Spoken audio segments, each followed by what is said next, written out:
one, and we'll start with roll call. Chairman Scheffler, Here? Vice Chairman Van Oosting, Commissioner Dimmitt, Here. Commissioner Orr, Commissioner Van Zant, Commissioner Retberg, Commissioner Yarish. We have a quorum. Next item is Pledge of Allegiance. I pledge allegiance to the flag of the United States of America, to the republic for which it stands, one nation, under God, indivisible, with liberty and justice for all.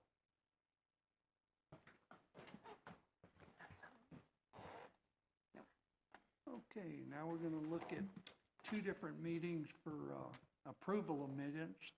First one is 7/22/2021. Do we have any motions or discussion on that?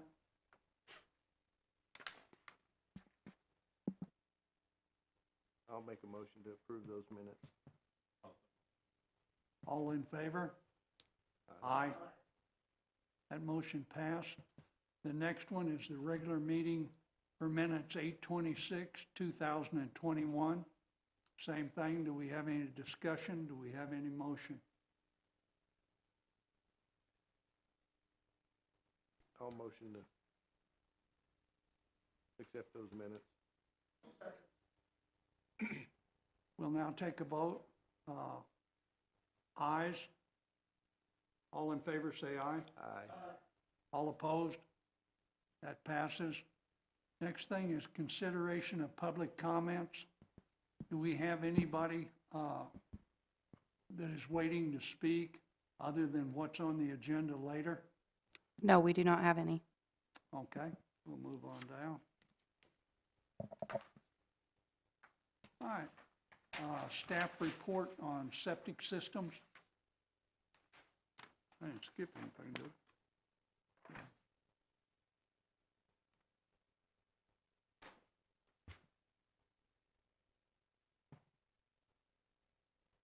Share this, right?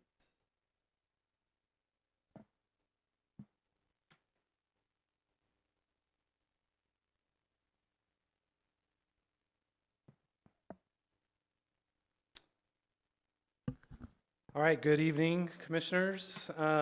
This item was a request from Commissioner Van Oosting from a couple months ago, wanted some information on the septic tanks and any information that we have on the effect of the aquifer. So I just have a brief presentation prepared for you. There's 3 items that I'm just going to go over quickly, hopefully.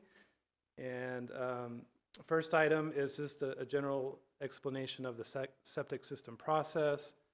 Second item is the potential effect that those septic systems might have on our groundwater.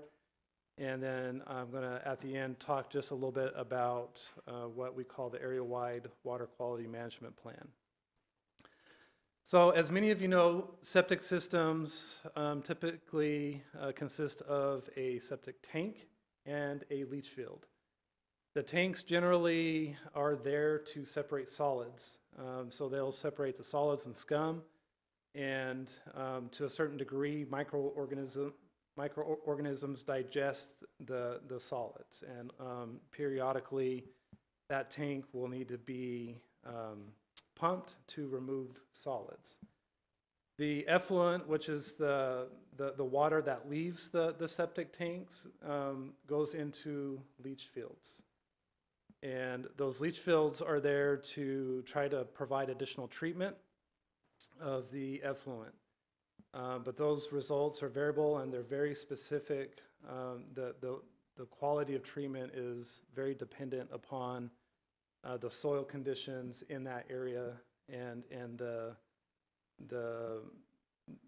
level of oxygen within the soil. I'll talk a little bit about it a little bit later, but just know that treatment, that secondary treatment is variable. And as a result, generally speaking, septic systems are not efficient at treating for what we call nitrates. So when we're looking at the groundwater supply, potential pollutants from septic systems include bacteria and viruses. That's usually treated through the soil, and that for bacteria and viruses, that works fairly well. Household items, medicines, some cleaning products and whatnot, any of that makes it through the tank could also make it to the leach field and get leached into the ground. And like I said before, nitrates are a large concern that we have. That's something that's very prevalent in wastewater. And without treatment, it's very difficult to remove nitrates. So the concern with nitrates is related to some health concerns. I think the most knowledgeable one is what we call blue baby syndrome. That is basically nitrates can affect the blood's ability to carry oxygen, and it's very infants 6 years or younger are very sensitive to that, and that's why they call it blue baby syndrome. Nitrates from septic systems generally would have the largest effect on shallow private wells. But they could affect the deeper aquifer. So nitrate can be, removal can be achieved through plants. And when I say plants, I'm talking like trees and shrubs and whatnot, or through certain types of bacteria. And the removal of nitrates in the soil requires specific ideal conditions to exist for what we call denitrification.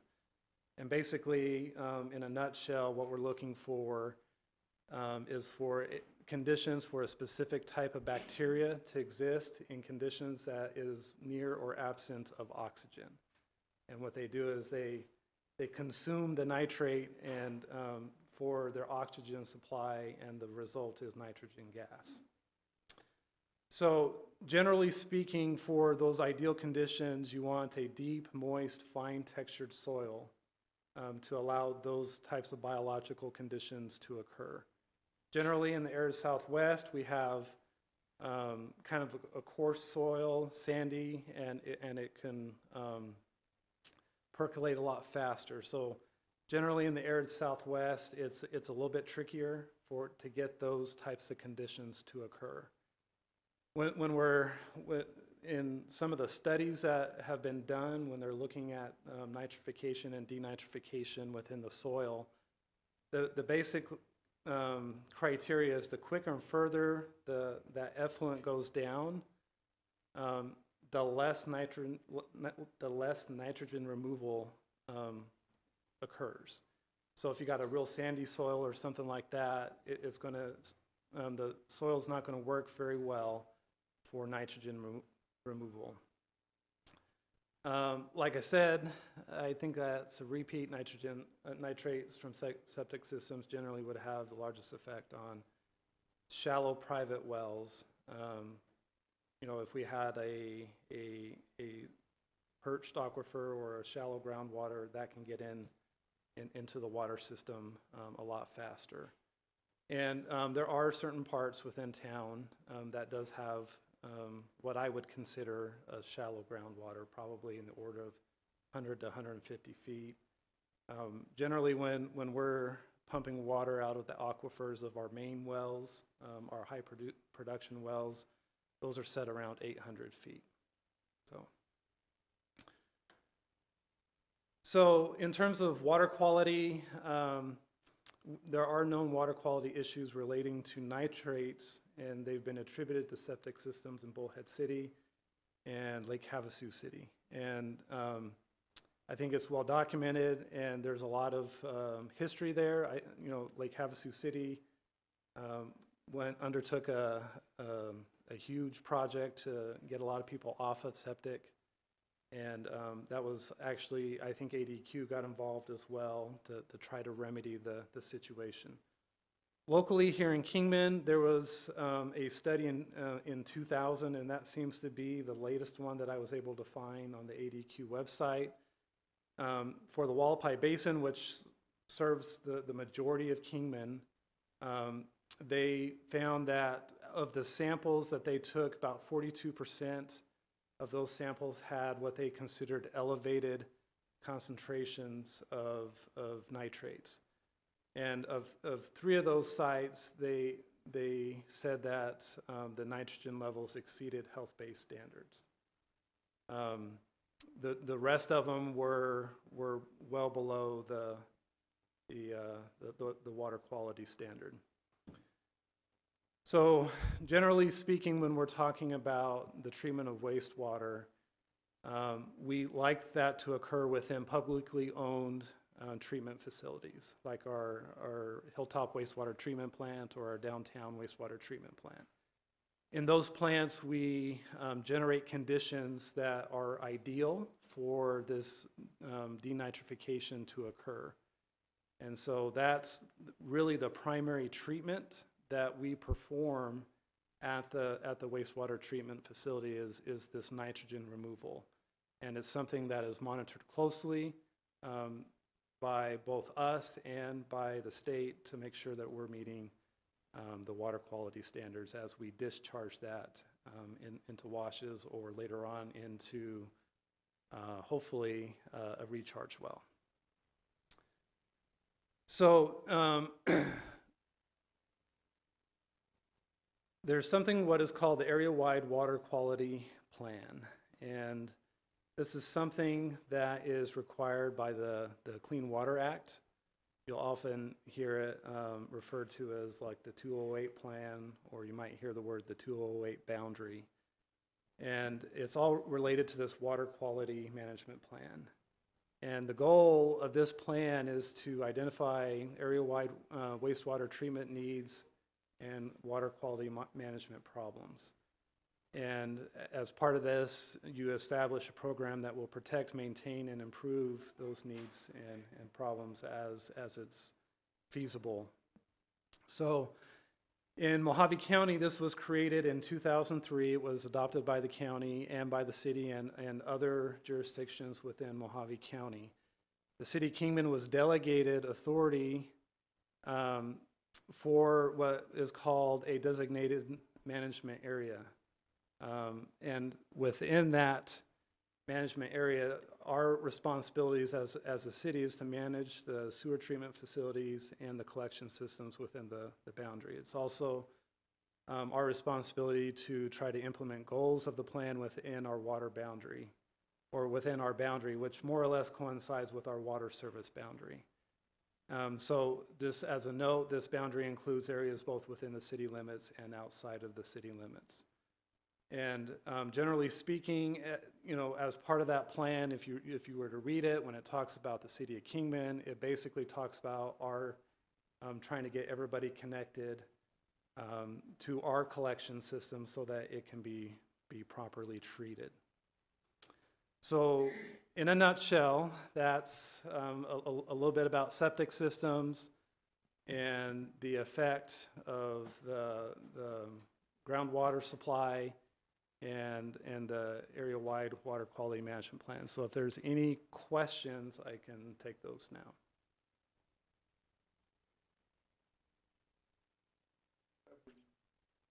Compared to the other counties in the state of Arizona as far as our quality of water? The shorter answer is I don't know. It's there's certainly parts of the state that experience issues like down by the Santa Cruz River. There were some issues with water quality. The groundwater in a lot of areas of the state is just so different, and a lot of it depends on the depth to groundwater. So like in the Phoenix area, there's a lot of areas that have shallow groundwater, and so the water quality in those areas is typically worse. When you're going a little bit deeper, it tends to improve. I would say overall, we use groundwater predominantly, and right now our groundwater is meeting all of the water quality standards. So overall, I would say our water quality in Kingman is good. We're not having to do any additional treatment to remove some of these other items that may be of concern for drinking water standards.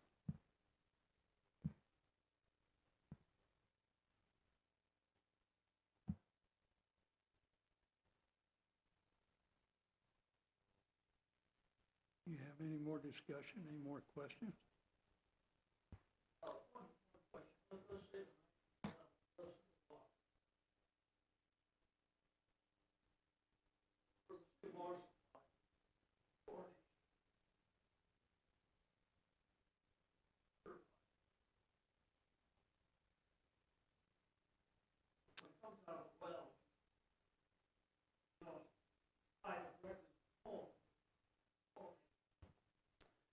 Correct. So the chlorination will take care of biological contaminants, but it necessarily wouldn't take care of nitrates.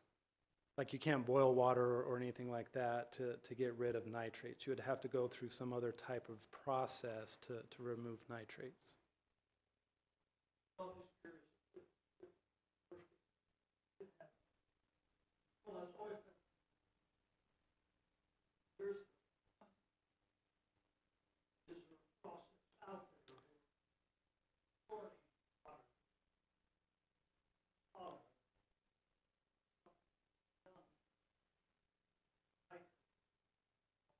I think you would be looking at some type of secondary treatment process for our water system to remove the nitrates. There are different types of technologies out there. You know, we could go through a nitrification, denitrification process, or, you know, you can look at some sort of reverse osmosis type technology, but it would be something that I think would be a significant investment in our infrastructure to treat if we needed to do something with that.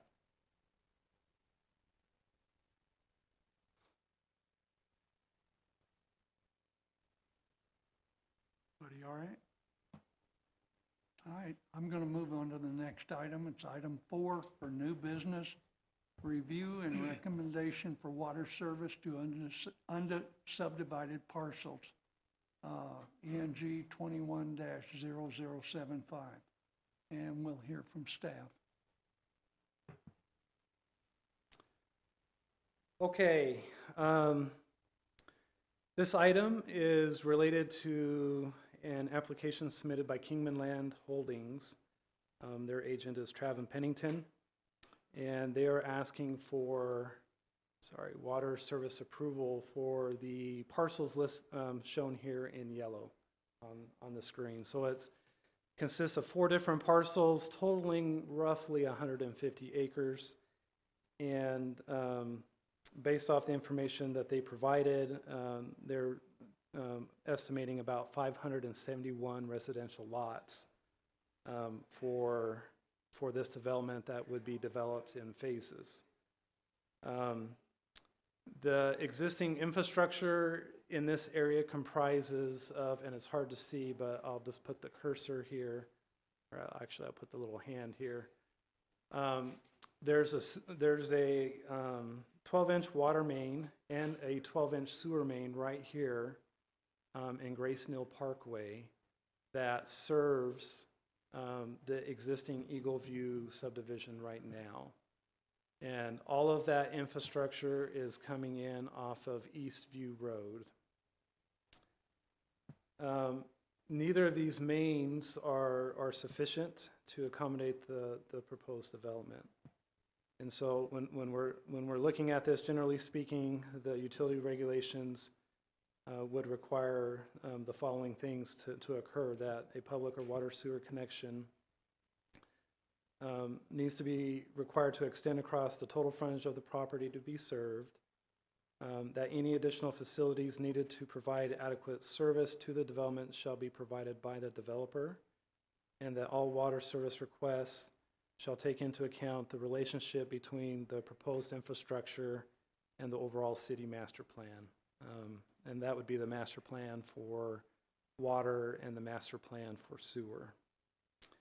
So for this development, another feed needs to be provided for redundancy. It's not practical to only have one feed of water coming in and serving this many homes. If there were to be a main break or something that would occur on that line, we would have a lot of people out of water since there's only one feed in and out.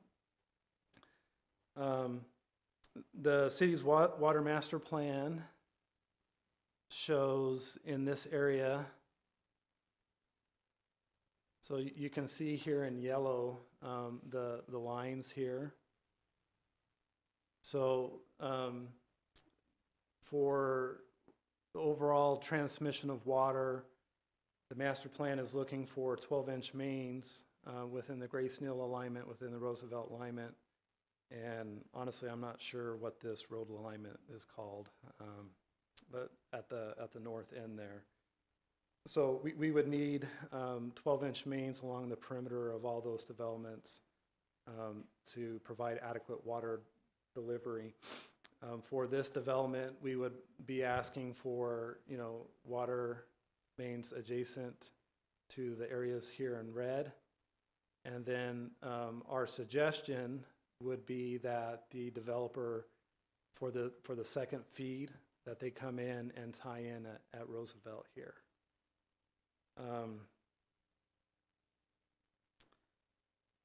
But there's probably a couple of other options. They can certainly, do the same thing and tie in up here. There's an ability, but this would probably require some easement acquisition, but they could come down here and maybe tie in into the development here. But generally speaking, we think it would be best with the amount of flows that would be generated from this development that they tie in at Roosevelt. On the sewer side, all of the sewer goes down Eastview and discharges into a main in Jagerson. And we're having capacity issues on Jagerson, and so there isn't sufficient capacity in Jagerson to serve this development. The sewer master plan, and this is just a small excerpt from one of the exhibits, shows that a trunk line along the Gray Snail Parkway alignment would be needed and to tie into our main interceptor lines over at the wash. And so that's our recommendation, is that this line be constructed to serve all of this area. And there's concerns about building something this large, and I would just note that the utility regulations do provide an alternate way of calculating paybacks. And so an alternative payback could be computed for this that would be in place for 20 years. And it could be based off of acreage of development that ultimately would tie into this trunk line. So there's some options available in the regulations for the recovery of cost. So our recommendation is to approve water service for this subdivision with the conditions that are listed in the write-up, and those conditions are that water and sewer be extended in accordance with the Kingman utility regulations, that water mains be extended on the adjacent off-site perimeters as shown on the city's water master plan, that a second water source to feed the development be provided consistent with our water master plan, and that the trunk sewer main be constructed from this development to our primary interceptors at Mojave Wash, consistent with the sewer master plan. So that's my presentation. If there's any questions, I can answer those. Mr. Pennington is here as well, and I know that he would like to speak with you as well. What are the problems we're having with the other connection? The one on Jagerson? Yeah. It's just overcapacity. Okay. So once the line reaches a certain level of fullness, I guess, we're not allowed to continue to accept connections into that line. And so right now we have a pinch point in the line with capacity that is technically over that limit right now. And the rest of that line is over half full. And the other thing to note is that there's other developments occurring right now that is designed to go to Jagerson in our sewer master plan, like the Surbat Vistas development, for example. That's currently under construction and expanding. And so as that area starts to expand, it further complicates our issue on Jagerson. And we're aware of at least one other development that is proposing to come in at some point in the near future. I don't know when, but that would also be something that we need to look at and see how we can address the capacity issue in Jagerson.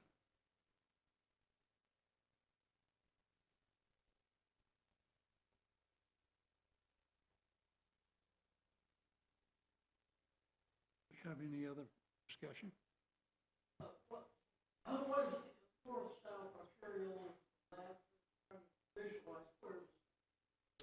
So this is Stockton Hill Road right here. And this is Bank Street right here.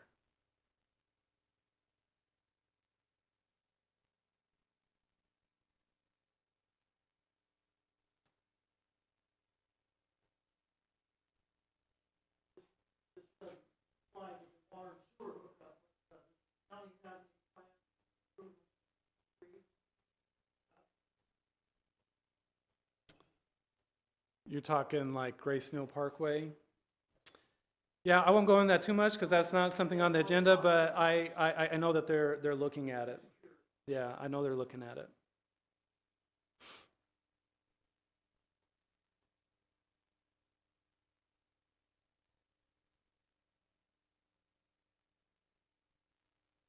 Okay. Can we hear anything from? My name's Trav, and I'm with Kingman Land Holdings. So we've been working on this project for a while. That's why you buy land and go on that path to develop it. And we submitted a time ago to have this day here. We got the comments about 2 weeks ago, right? And we were making assumptions, as developers always do, is there's a sewer line right there. And so we just literally found out this could be construed as a couple of different things, but it was almost like saying sewer's not there, right? We had a 12-inch right there. It's no good, right? We were aware that there was a bottleneck issue, so we made an assumption that if the city, or we were to help the city fix that bottleneck issue on Jagerson, that we could have a sewer line here. This describes something kind of entirely different, right? A new sewer line that needs to be ran from about a 15-inch sewer line, something like that, from approximately maybe 3.5 miles away.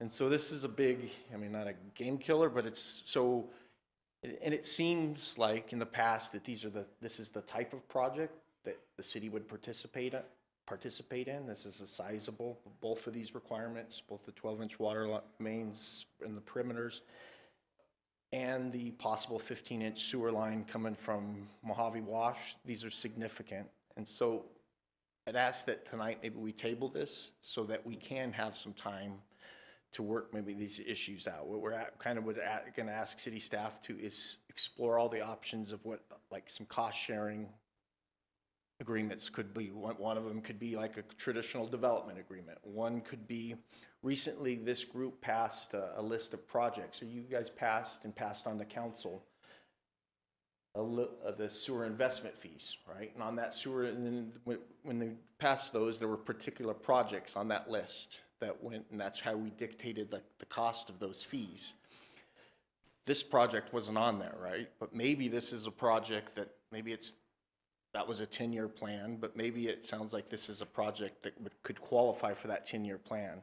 So what we're going to do is hopefully over the coming months is go work with staff and see if there is maybe an alternative cost-sharing mechanism that we're not talking about tonight associated with getting this project developed. So kind of tasteful, I'd be happy to answer any questions. I'm sure Phil would also, but kind of asking if we could table this project so that we could buy ourselves some time to do that. Okay, basically what we're saying right here is we're not really ready for any kind of approvals yet because you haven't, and staff hasn't come up with what the approvals would be. In other words, there's quite a few more negotiations, it sounds like, needs to take place. Yes, that's an accurate way to say it, yes. I believe developers are always, we're buying land because we want to build houses, right? So we buy this and we need this project, right? So but it sounds like this may have went from a 12 to 18 month time frame to produce lots to maybe this is a 24 to 36 month project, right? This is a big project. Miles of city sewer line coming from across, both traverse the county and the city. So yeah, so this desire to get in front of you guys was so we could build our subdivision, right? And that's kind of, we're going to move the goalpost a little bit, and that's probably been kicked down the road a time. So I think it's less important that we get this muck approval tonight because we're going to rush and go develop it to where maybe we need to stop, kind of regroup, sit down with staff and have some maybe lengthy discussions on what some of the options are. I think that makes good sense. Do we have any other discussion on this? Any question? Well, basically, if you're going to pull it right now, we're pretty well done. In other words, we're not going to meddle into you guys' business. Yes, sir. You'll still need to Table it. have a motion to table the item. Thank you. Can we have a motion to table this? I'll second it. All in favor? Aye. The motion passes. Do we need anything else on that? Okay. All right, we're down to announcements by commission members. Anybody want to request or ask anything? Yeah, I would like to request to see what kind of water conservation we're doing, along with what you just talked about on like the sewer. I mean, from landscaping on, what, if we've got anything planned with the Colorado River being so low and everything going on with it. Are we looking at doing anything is what I'm, to help with this?